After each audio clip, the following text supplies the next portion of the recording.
So thank you to the 68. Thank you. Your heart and your legs and everything are going to be used thoroughly in the 1969. Very excited to start working on that car.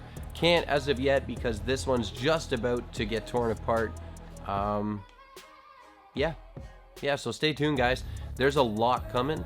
The 69's just on hold, 74 is going under the knife, and the 68 is, as you've seen, just about ready for a couple more slices, and then take the rest of it to the scrap pile.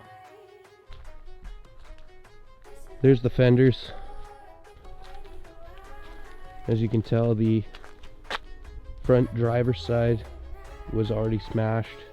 They're all pretty rotten and flimsy, so I just cut them off, and then I'm gonna have to like cut off where they're brazed on, and yeah, it's gonna be fun. But this is where the frame ended up.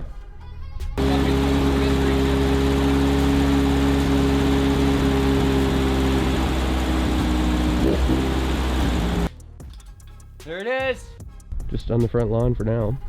I'm going to cut up the rest of the steel to make all my pieces for the X's for both these bodies.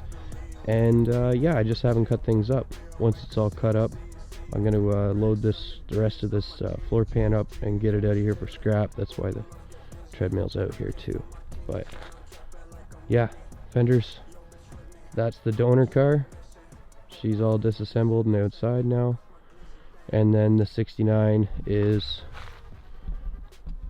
ready to come inside. There's mouse traps and blah blah blah set up all in there, mothballs.